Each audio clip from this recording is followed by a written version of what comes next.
Hello, my name is Michael, and I make music as Disparity Bit. I recently got this MPC Live, and I wanted to share a little bit of my experience with it. A lot of the information online about MPC Live, or MPC ecosystem in general, is about sample flipping and beat making, and that is not my forte. I typically do synthesizer music, typically kind of a downtempo vibe, and I just wanted to share a little bit of what I've been doing with it. So I really like the MPC Live for a drum machine. It's got an incredible range of drum sounds, and obviously as a sampler it can facilitate anything. I've also been feeding MIDI sequences into it from my Tarai Squid. I don't really there's some great features with the MPC Live as far as melodic sequencing goes. However, it's not as intuitive to me as something like the Tarai Squid or the Zaquencer or even the BeatStep Pro. So I've been running other sequencers into it. As you can see, I've got multiple USBs going here.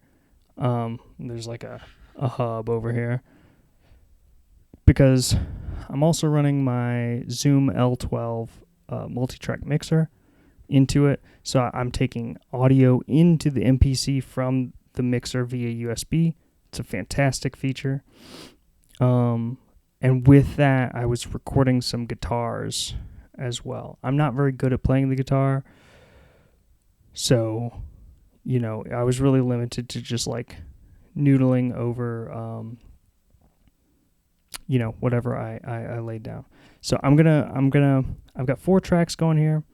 There is a pad, there is a drum sequence, there's a bass line, and there is a kind of an arpeggio.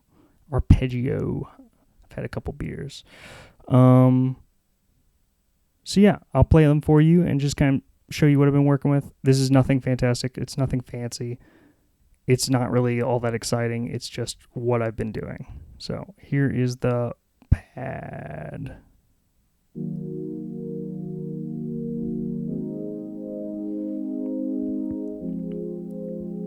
I utilized the harmonizer feature on the Tarai Squid to play these chords in. I picked 4 notes, and with the harmonizer feature, it turns those notes into a chord. In this case, I was using the Dorian mode in D sharp. Okay, so I played this pad in using the Squid, then I added a drum beat. That's not the drum beat.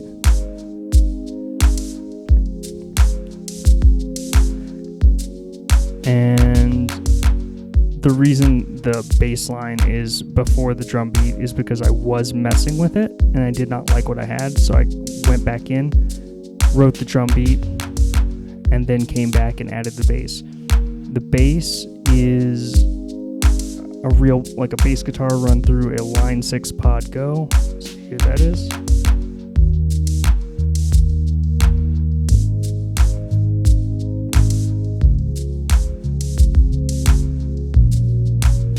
So basically what I did is I played the sequence that I wanted to play with the bass guitar live, maybe 3 or 4 times through.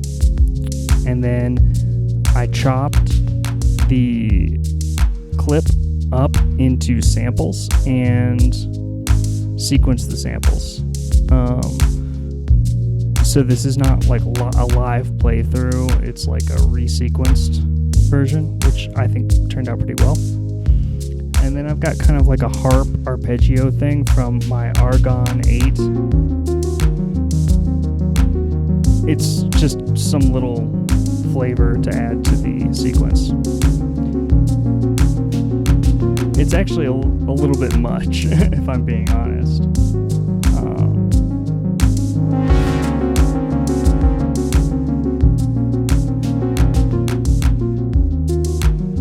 But anyway, I just wanted to share a little bit about how I've been using the MPC Live so far. It's been an interesting experiment in combining different workflows and different ways of working. Bringing MIDI sequences in from existing sequencers that I already am familiar with to the MPC, bringing sounds from the Argon 8, for instance, and I've got the Cobalt 8M as well. I really love those modal electronic synths. Bringing those synthesizer sounds in here, bringing live instruments into the MPC with the bass guitar. I was also recording an electric guitar, a 6-string. I didn't like what I had though, so it didn't make it to this sequence. But yeah, that's what I've been up to with this thing. I was interested to experiment with it as far as like outside of the usual beat making and sample flipping kind of scope of knowledge and like mode of using it. And I'm really excited to get to know it more. Yeah, so that's really all I've got to say for today. Have a great weekend.